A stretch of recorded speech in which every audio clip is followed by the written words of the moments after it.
Okay, thank you for all breaking the code and rain weather.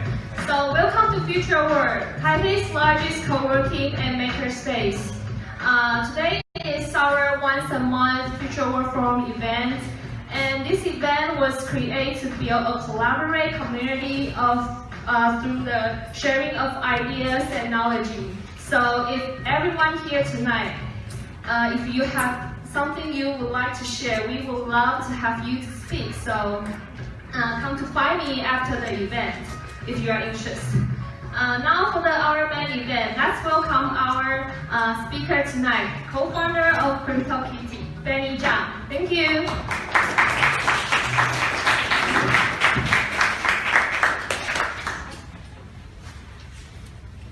Hello. First time in Taipei today. Just landed. I was in Singapore yesterday doing a talk at the Ethereum meetup, and then previous to that I was in Hong Kong. So it's been super exciting. I'm born in Canada, so it's good to kind of come back to Asia, or sort of come back to Asia and meet a lot of people who are fans of cats and not dogs. So welcome to the presentation about cats. So I'm going to talk to you about blockchain, cats, a bunch of things, but generally most of this talk is going to be very broad and makes it accessible for everybody. I'm not going to go deep diving into the exact smart contract and all the stuff that will probably bore you. So, if you've been to a bunch of blockchain events, you probably hear all these words flying around, right? Especially, when Vitalik comes over, he'll talk about governance and scalability and all these interesting topics. I love actually watching his talks. But today we're going to be focused on the bottom left corner, which is CryptoKitties. So I wanted to start off with a interesting sentence. Google organized the world's information, Facebook organized the world's people, and one day we will organize the world's kitties. Or you can think of it as assets. And that's only with the blockchain. So I'm one of the co-founders of CryptoKitties. I've started off doing a lot more of the community management for when we were launching the product.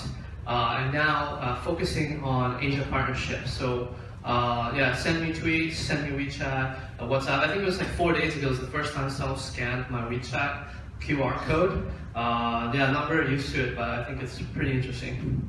So I wanted to talk about my sort of history of working on building products that are user focused. I come from the background of marketing and product development, etc. So I think it's good to build that overall picture, because I only got deep into the crypto not that long ago, maybe like 6 or 7 months. So I think crypto, in the large scale of things, it's a super new thing, and there's so many new people who are learning about it. And for me, I spent like a good 3 weeks, 4 weeks, listening to podcasts. And actually, there's not that many podcasts out there compared to the ones for startups. And trying to read every single article I could find. And for the people who are in the room who are still beginning their journeys of understanding what crypto is, good for you, and make sure you get all the resources you can. So when I first started, I worked on a live stream platform in virtual reality. Essentially, it's like Twitch, but when you buy a ticket to watch a influencer, you'll get a mobile VR headset shipped to you, and then you can watch the show. Didn't do so well. And then the other product that I joined the team and worked on was ZenHub. Essentially, it's agile project management inside of GitHub.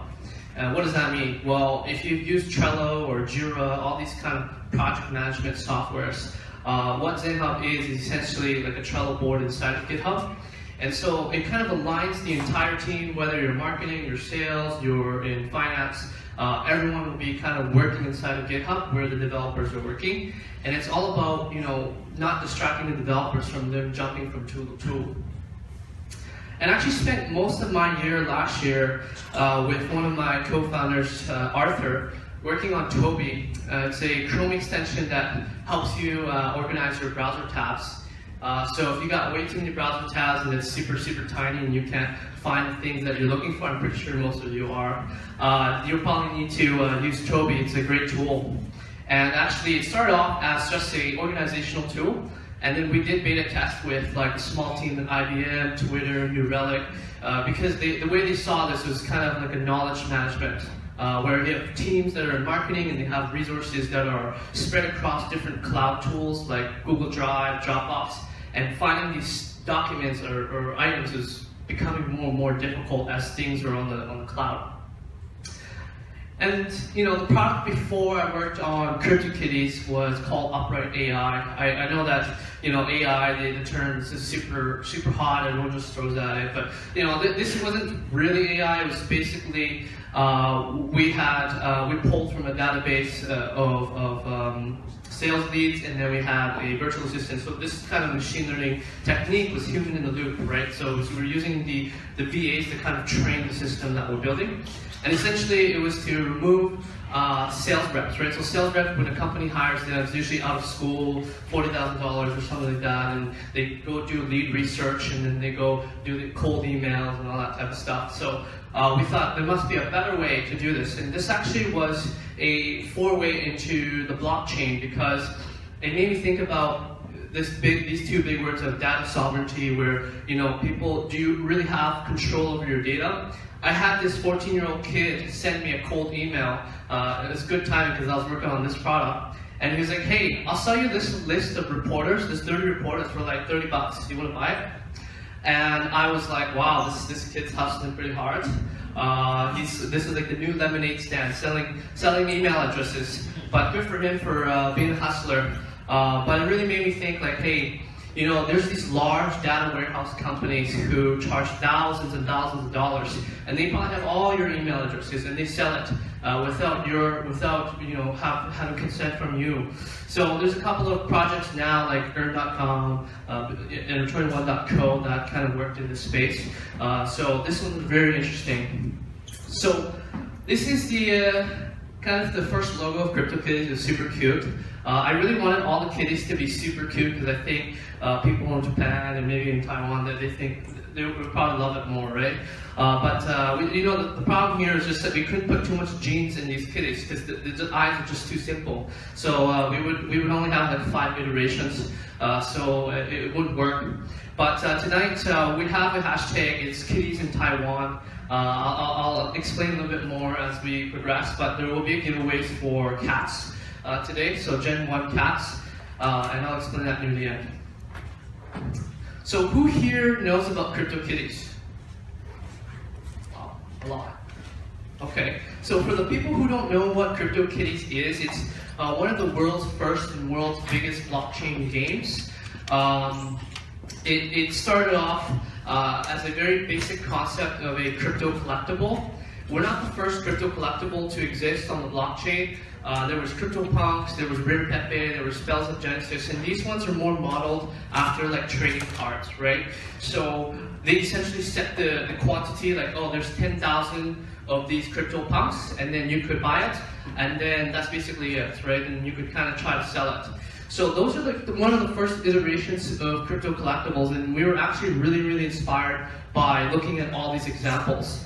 And when we were kind of, I get this question a lot, like, how did you guys think of CryptoKitties? Like, what brought us to this grand idea? Honestly, it was a bunch of us in a room, and we were like, hey, you know what? Like, kitties kind of like own the internet, right? Like, kitties are all over the internet, and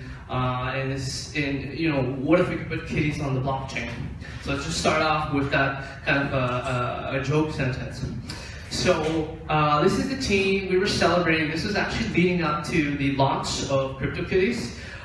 We were getting very nervous, and we were trying to hit some deadlines because, as I'll tell later, we were trying to make it to this hackathon.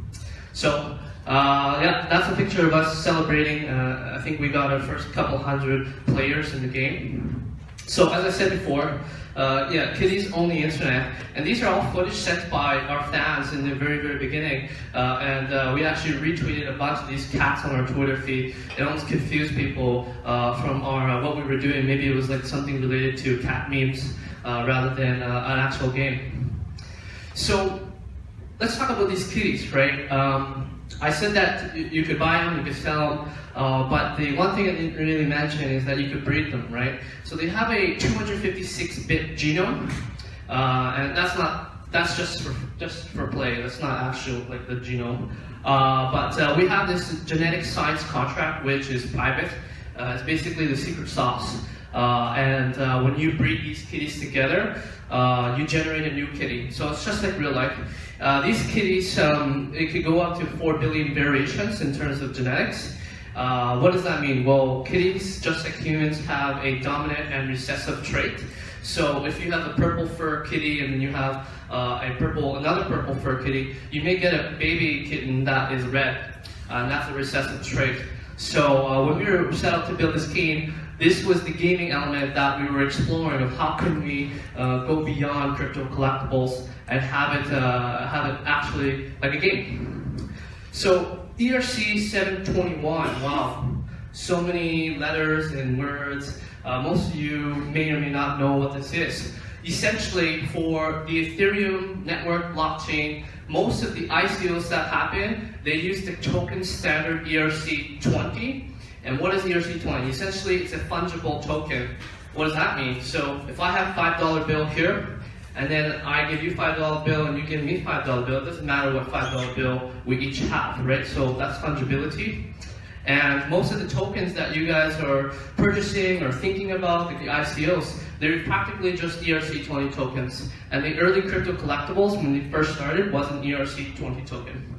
So we actually created a whole new standard for non-fungible tokens, so ERC 721. If you Google it, it's in the GitHub for Ethereum. There's a lot of people who comment on it, and actually people are using this standard now.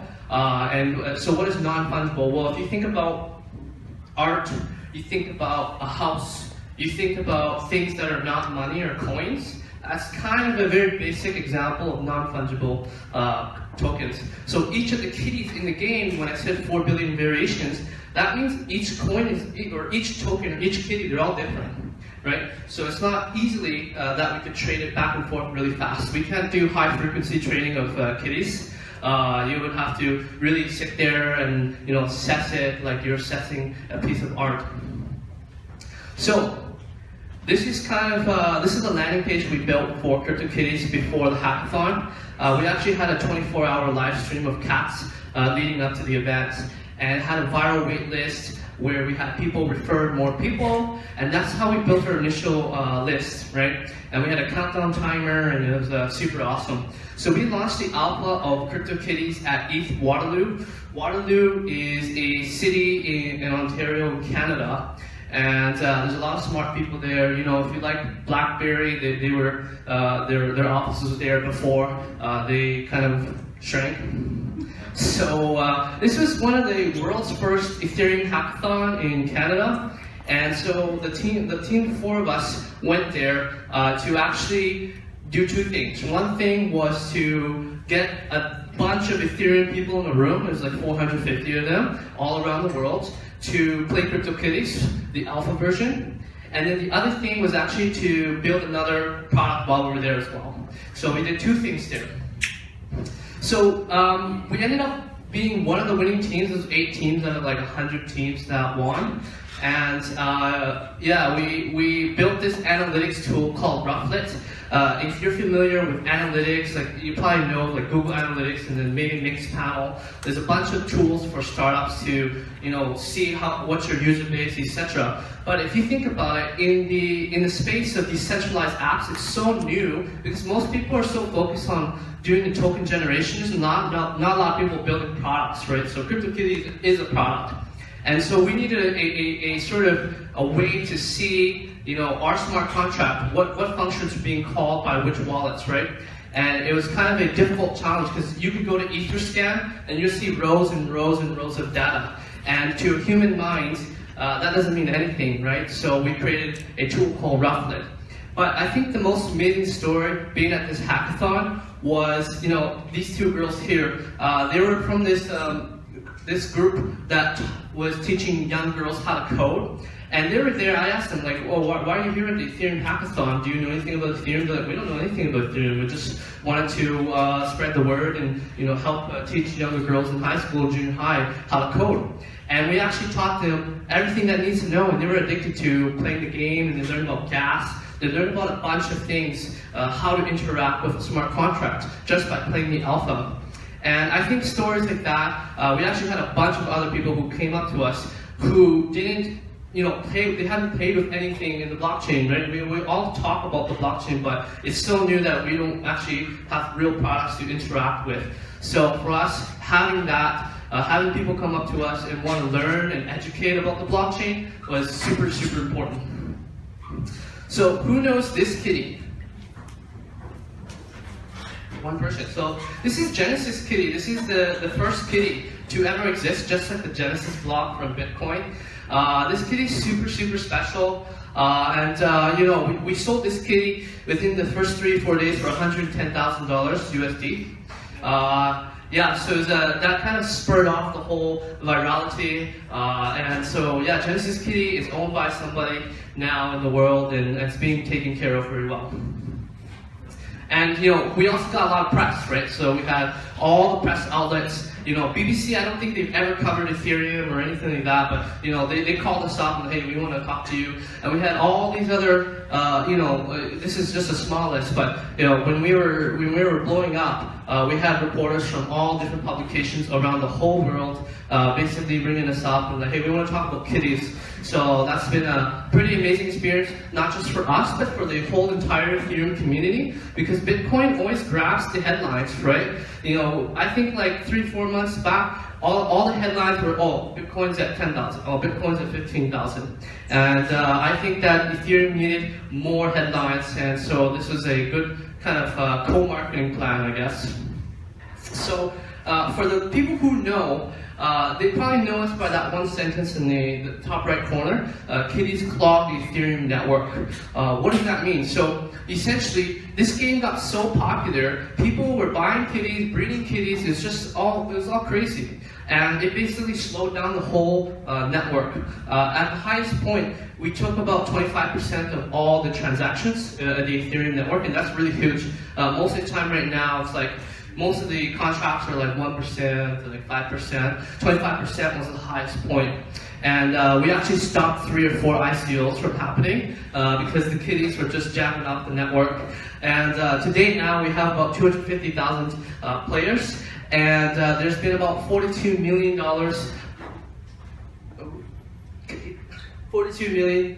in total transactions in the marketplace. So that's a picture of our team. As you can tell, we're a fun bunch.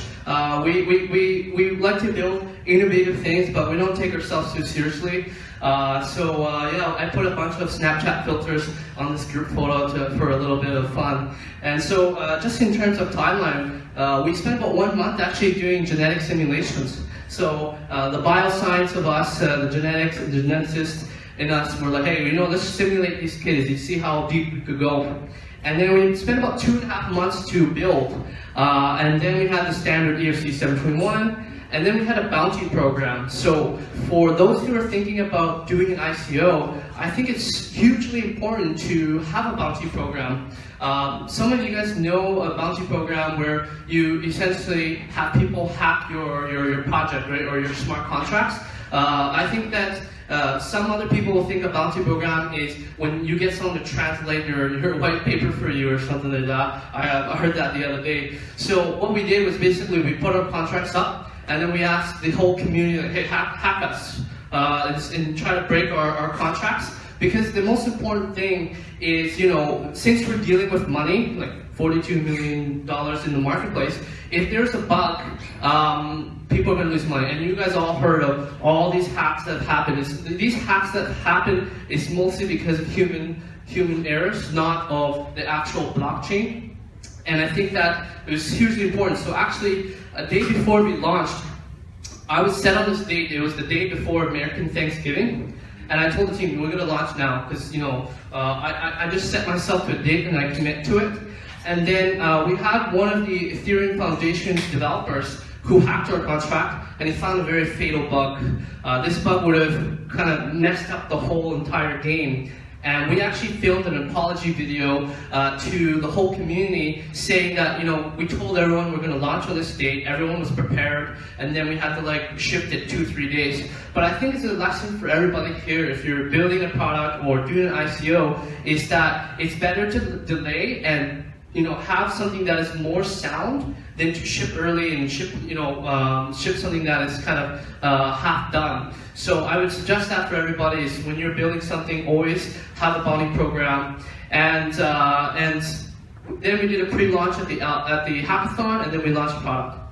And so for the people who don't know, we didn't do an ICO. So some people are like, oh, did you ICO the kitty? Did you airdrop the kitties? Did you have kitty coin? To buy these kitties, you just use Ether. It's super simple, right? You go and get Ether from an exchange, or for us, Coinbase, and then you could send it over to MetaMask and buy a kitty.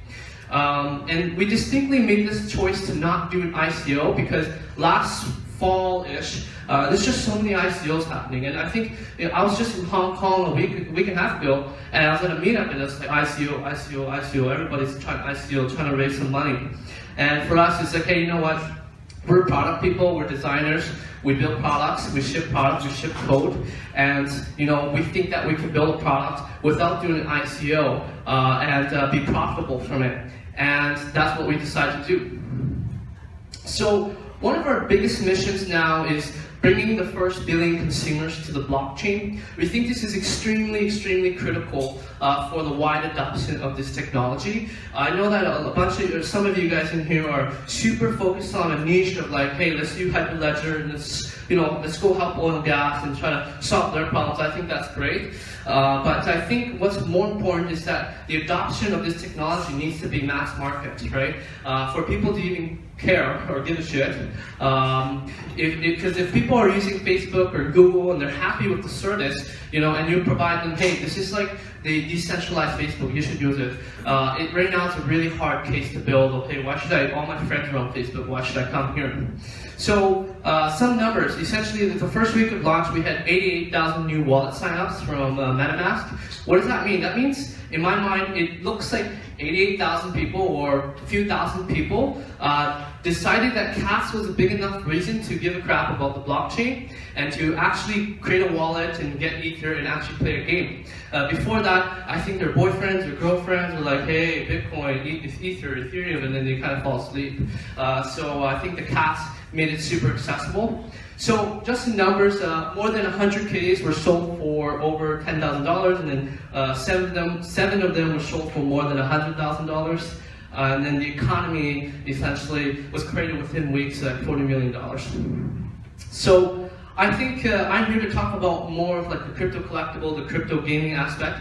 So the intersections of opportunity, crypto and gaming is super fascinating, and I really do feel that this year it's going to get even bigger.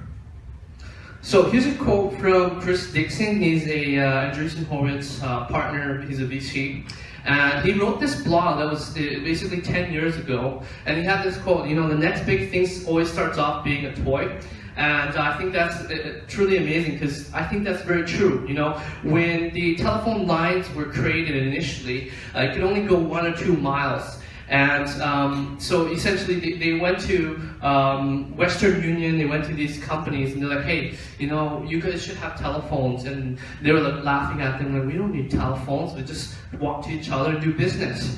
And then, as you know, telephones have penetrated the entire market and then the internet. So I do think that things that kind of start off as a walkie-talkie or like crypto kitties, it seems like a toy, but there's actually a lot of things under the hood, and the mainstream adoption is very important.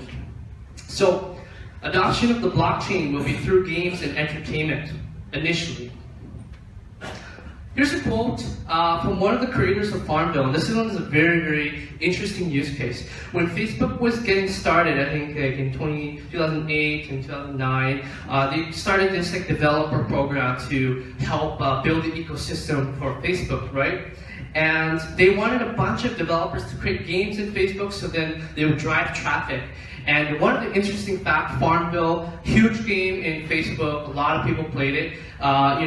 He says here that it drove like 50% of the traffic, and the traffic was mostly like moms and international audiences who weren't on Facebook at that time, because most of it was college students. So I really do think that you may dismiss Farmville or CryptoKitties, but we took 25% of the Ethereum transactions, and we drove a ton of new people to the Ethereum project. So in regards to gaming, I mean, these numbers are probably not surprising to you. It's a huge market, especially mobile gaming, and especially in Asia. It's a huge thing. And I think that if you're working in mobile gaming, you already know this, and that's probably why you're working in mobile gaming. But it's really hard, right? There's a lot of competition, there's a lot of things that you have to deal with when you're creating a game. So one question that I actually asked myself when I did a remote talk for the Ethereum Seoul in Korea was about gaming assets, right? So one question that I've always thought about is like, how do people win in games, right? Either you're the 1 percentile where you're the best gamer and you compete, you go to stadiums and you wear tracksuits and you get really cool fancy trailers, or you're the gaming companies where you make all your money by selling the game. But what about all the rest of us who play games and spend thousands of hours trying to collect certain items, right? What are those items worth?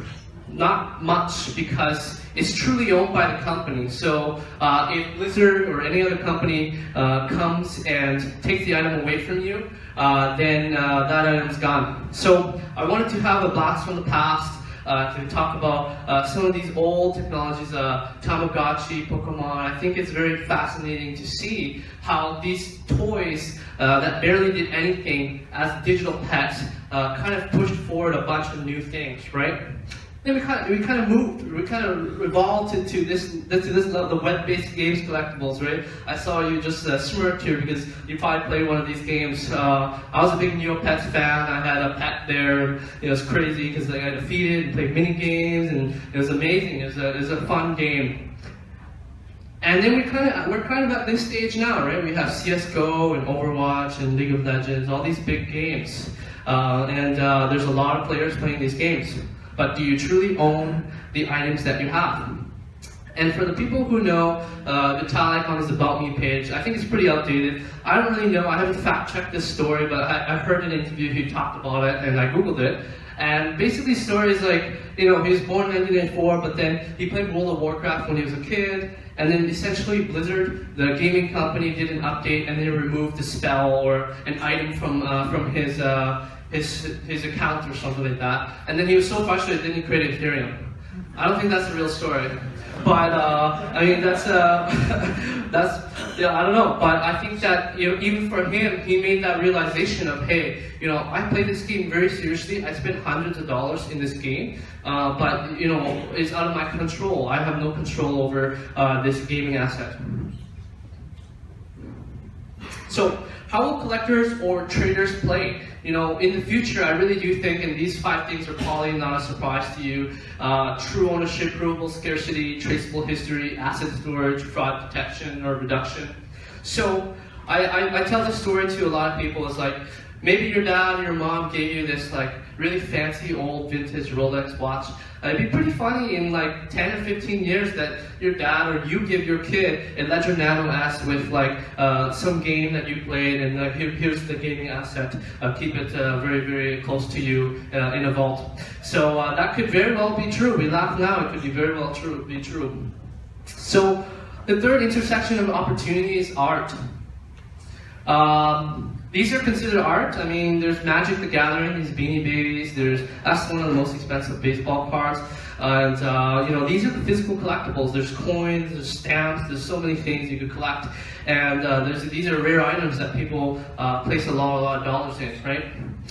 And the reason why I want to talk about art is because we have a significant amount of people who play this game from the perspective of, hey, these kitties are a new form of art. The reason being is that since the kitties are on the blockchain, whether or not we're still alive in 100 years or our company's still alive, these kitties will exist for thousands of years as long as someone runs an Ethereum node, and that really does show true ownership. So on December 8th, Vitalik created, I don't know why he didn't want to quote CryptoKitties, maybe it's too much attention, but he said CryptoKitties is a reflection of the world at large. And that article was saying a Saudi prince is the mystery buyer of the $450 painting, the Salvatore Mundi. And I think that's super fascinating because all you could really do with this painting is just look at it. And you just hang it up and that's basically it. But you know, that was worth a lot of money. So actually, this ends the day. I just looked at headline today in Taipei, what's going on in the art world, and it's saying, oh wow, the Picasso painting is being showcased. It was yesterday, today. So after this, maybe you want to go check it out. US $50 million.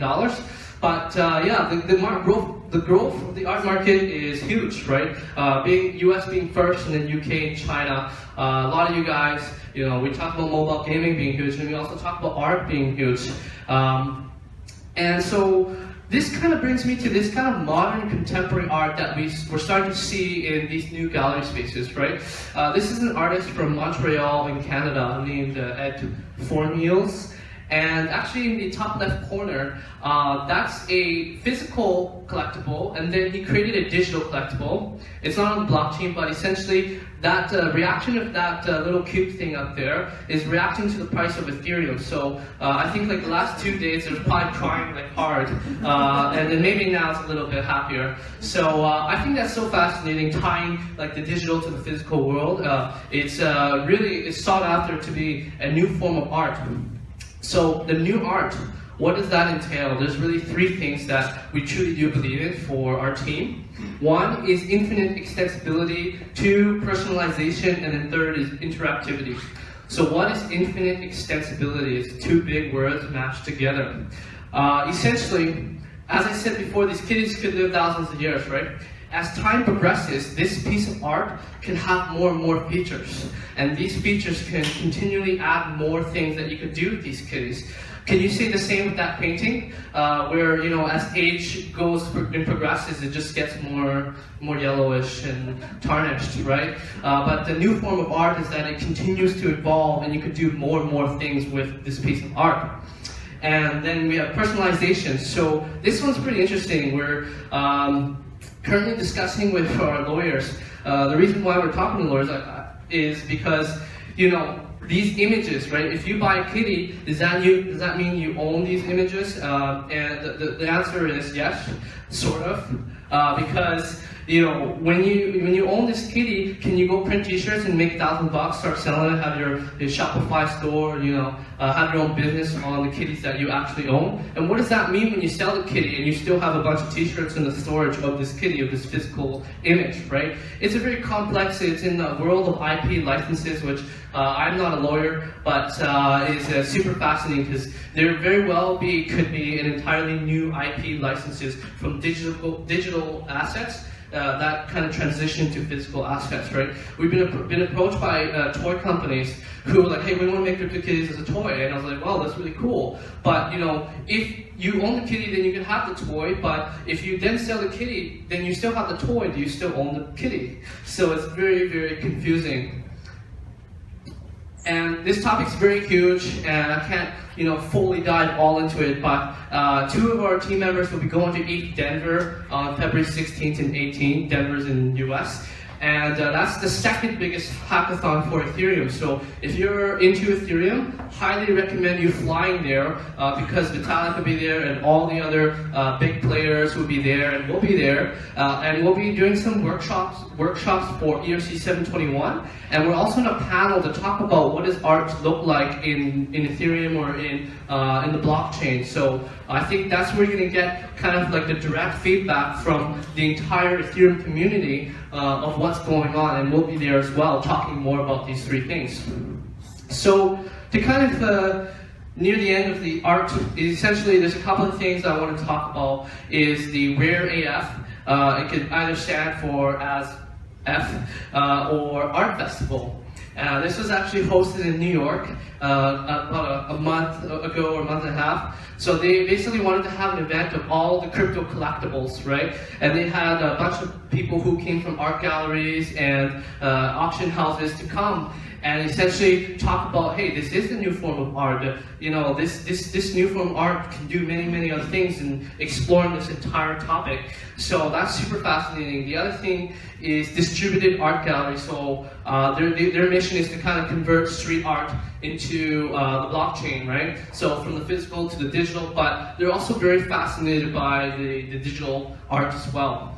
So for us, the next steps in kind of exploring this art angle is to set up a New York City art exhibit, which we're planning for March, and maybe potentially Paris and Berlin. And there'll be an art gallery, just like any other art gallery you go to, and then there'll be maybe ledger nanos, or there'll be cats on a TV screen where people could come and check it out. And I think that's super exciting because this is tapping into not only crypto gaming, but also people who are huge collectors.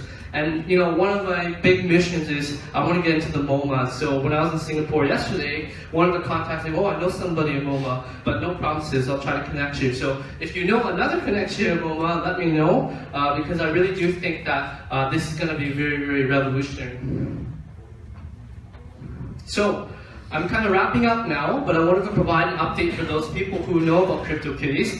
These are the questions we get so very often. And you know, I'm meeting with reporters like every single day and they ask the same questions over and over again. So scalability, 25% of the Ethereum transactions. What are you going to do, Benny? What is your team going to do about scalability? Well, we've actually spun out a separate team of 6 people, and they're entirely focused on long-term scaling. So I don't spend too much time in that area. I basically work with them sometimes to get a report or all that, but they're talking to all the chains. So they're talking to all the different chains, all the side chains, all the state channels, and you know, they're coming up with ideas, or even talking to the Ethereum Foundation to figure out, you know, what are some things we can help them with, right? So that's how we're trying to solve scalability. I don't have like a mind-blowing answer at this point. We have nothing that is a short-term fix at this point. So we have to look very long-term in a couple of months to see what we could do.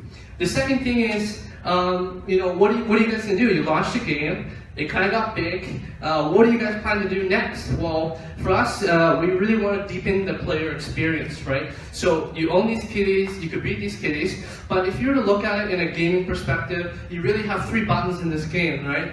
It's a very basic game, and we really want to make it more deeper and more engaging. I think one of the games that I saw last week that was blowing up in Asia was the traveling frog game.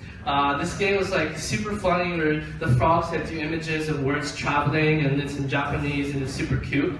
And I thought, hey, you know, what if it was a cat? What if it was a cat that you bought, that you own, you truly own, and it does all these things with its personality? I thought that was super interesting. I think that's the kind of mindset we would be exploring, is how can you make this more of a game, and how can you know, have that infinite extensibility with the kitties. And then the third thing is bringing new players. So that's the reason why I'm here, from Hong Kong to Singapore to Taiwan. Essentially, you know, we're launching the mobile version. It's for iOS only. I know that most of you are probably on Android, but yeah, it's going to be on iOS, and it'll be coming up as soon as next week. So next week, you could be on the train, you could be walking to work, and you could be playing with your kitties, or be showing your friends your kitties. So that's what we're doing, and a part of that is, I'll talk about that after, but I would take a picture of this because these are the kitties we're giving away. So what you need to do is have the hashtag kitties in Taiwan, and then send it to our Twitter at CryptoKitties, and then just give a funny name to these kitties up here. Be creative. I wrote Chinese, but you can really name it whatever you want. You could call it Bob, but that's not very creative. So I would take a picture of this, or get close to it, and make sure you tag the kitty number. So you know, 400, 900, or yeah, a huge number. These numbers are getting big. And actually, yesterday we hit 500,000 kitties. So I don't know if you guys seen, but 500,000 kitty, Kathina is just a Genesis kitty. It's a custom and it'll be one of a kind. So make sure you take a picture of this if you want a Gen 1 kitty. And I'll be looking through the Twitter feed tomorrow and pick the funniest names. So the other thing that we're doing for this launch in Asia is we have fancy cats that will be Chinese New Year themed or Spring Festival themed. This is one of the sketches for one of them. There's two more that I'm not going to show you yet. But this is Fortune Cat, and super excited because if you looked at my LinkedIn, I put Fortune Cat, and I kind of talked to the designer. I was like, hey, please, can you design the Fortune Cat because I really like it. So this one will be coming up very soon. And then lastly, this is going to be an exclusive cat. It'll be the 888 cat. Obviously, it's a symbol to Asia. So I'm not going to show the picture of that, but just look forward to 888. And that's basically it in terms of what we're doing, what we're thinking, and there's going to be a lot more things coming down the pipeline. I don't know what the format here is to take questions, but yeah, I guess I can take questions now. So thank you very much for coming.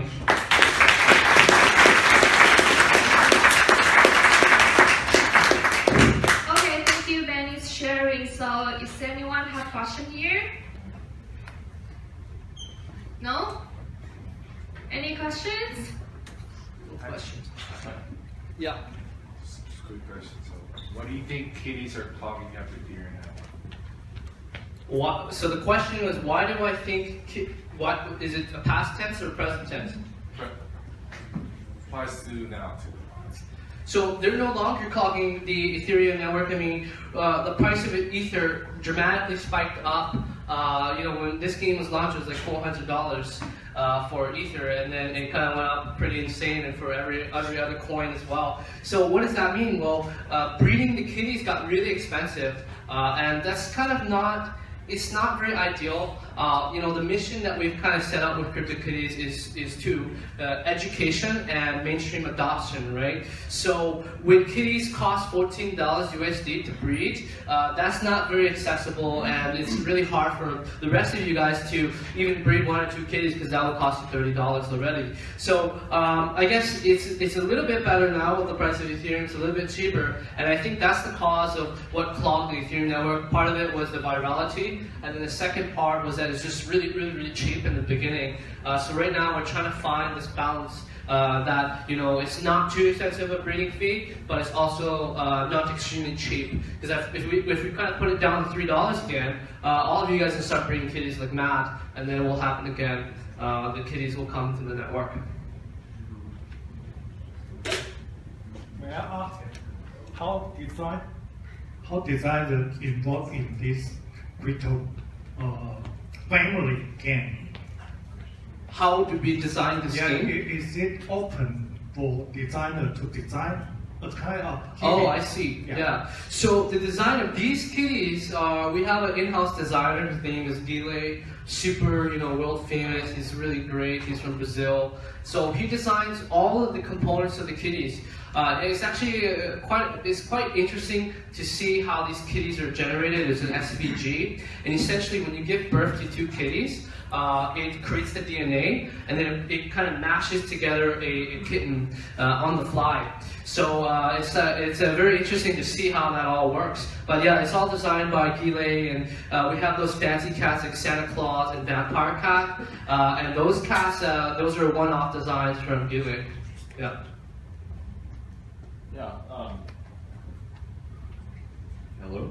Okay. Hi. I like how this is a direct analogy to, a semi-direct analogy to interacting with smart contracts and actually making a use case for spending Ethereum and having value of some asset like this that lies in the blockchain. I think it was also overcame a big hurdle to mass adoption of smart contract-based applications and dApps in general. Do you have any advice towards those who are developing dApps of anything to keep in mind when designing the scheme of usability? Keep it very simple, right? Like I said, these 3 buttons, it took us like almost months, like almost 1 month for each button. Sort of, right? So there's so many more crypto games that are coming into the market now. Some of you guys, they're literally copycats. It's pretty funny. The whole crypto gaming category, I think, is great. I actually encourage more crypto games to show up. But for decentralized apps, one of the biggest problems that I saw personally, and I don't look at ICOs as if you're a trader, you look at ICOs all the time or altcoins. So I looked at a couple of ICOs or different projects when we were kind of launching this product. And I looked at their UI, I looked at their UX, and I was just like, man, I don't think that my mom wants to play with this tool.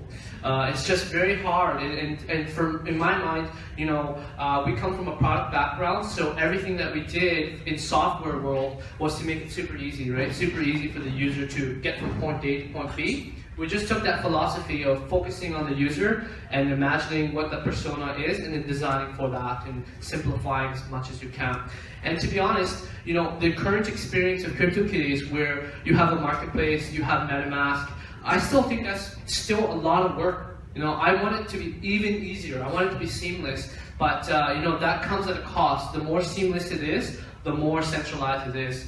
And you really have to weigh both sides of the equations very, very well. And that comes with, when people say, hey, you should battle these cats, you should feed these cats, you should walk these cats. I say, that's great. I want to do that too. But the thing is, should these actions be on-chain? Because, personally, I think they should be on-chain, but the chain cannot handle this many transactions. But it'd be really, really cool that you have this kitty that lived for 1,000 years, and then you could look back on the ledger and like, wow, 900 years ago, some wallet fed this kitty. Or, wow, 800 years ago, this kitty was walked. And that adds to the value of the kitty 1,000 years in the future. So, that's why we're spending a lot of time not pumping out features and doing these cash grabs. We're really thinking about treating these kitties as a digital asset, and everything that we want to do with it, we have to consider thoughtfully whether it's decentralized or centralized. Thank you. Yeah. The question is quite simple. I'm just wondering, because two kitty having a baby, how come you guys don't give them gender? Like, why not? Okay, yeah, so for the people who don't know, the kitties are genderless, so they could be a mom or a dad. It's swapped back and forth, which is very progressive. We didn't want to have gender roles in this game. We think that people who own kitties could do multiple things with it. Okay, so they can have baby and give baby. Yeah, the only couple of rules is that the parents cannot breed with the kids, so that's some ethics there. So yeah, that is one of the rules that's in here. Hey Benny, thanks for your presentation today. It's great.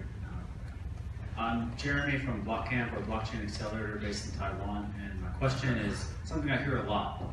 And when can CryptoKitties be on an app store, like on Android or on iTunes? And how do you view the future for actually integrating this type of product to like a traditional game? Well, as soon as next week, it will be on the iOS store. So, yeah, yeah. Good release. Not Android yet, because Android has a huge market in Asia, and to be honest, it's kind of weird because we're creating a mobile game. People usually talk in millions, or we want 100 million users, right? But obviously, as you know, it can't handle hundreds of millions of users. So having an Android app would just open the gate to something that we may not want to have. The second thing is, if you were to look at mostly for mobile games, they look at the average revenue per user, and you have whales in the game, like Clash of Clans. It's basically like flat, like freemium, and then you have these whales that spend thousands of dollars. It's very interesting for a game because that doesn't really happen. To play this game, you need to continually pay. So the average revenue per user is actually quite high, and we don't really need the 100 millions of users. We just need a couple 100,000 users, which I think this mechanic could be refined as time goes, and as Ethereum scales or other blockchain scales to support more games, then we can go to the 100 millions, and then you'll be like really, really big game.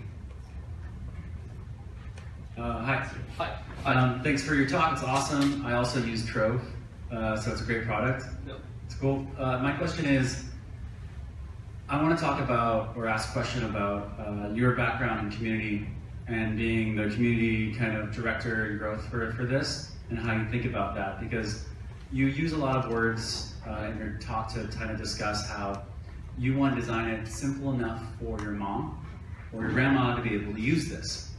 And also you talk about how Zenga was bringing moms and the fourth leg people to Facebook for that growth. When I think about the crypto community, I don't think about moms. I don't think about those types of user groups. That kind of community isn't what I imagine the early or first adopters being. So in your perspective right now, where on the curve of user adoption from early adopters to medium market to mass adoption and then late adopters, where are we and what's next, and what are you guys trying to get in terms of the next user group? Yeah, so this brings up a lot of interesting thoughts. Keep in mind, 2 months old, so the demographic of this is still changing, but more on actually the bigger topic of analytics on decentralized apps. As I mentioned previously, it's actually very difficult to nail down the demographic, the age, the moms. We actually had to, we worked on Rufflet, but we're also building something in-house to actually pull the data from the smart contracts. But as with this game, people just basically have their wallet address and then they have an email address. It's quite hard to pinpoint, hey, this is your wallet address, because if we all could do that, then we'd probably rob each other, because we'll know you have 50 Bitcoins in this wallet and I'm going to come for you.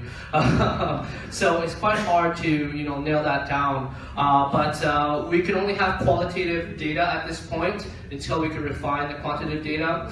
We've had many people who would tweet at us, email at us, and they would tell us stories, and that's kind of the best measurement that we have. And the other thing is I guess the measurement is the press, right? So the more mainstream press that we reach, rather than like the specific like CoinDesk or Cointelegraph, actually is better, right? I want us to be on Hypebeast, so I want us to be in more of these general publications, and that will bring a bunch of new audiences from there.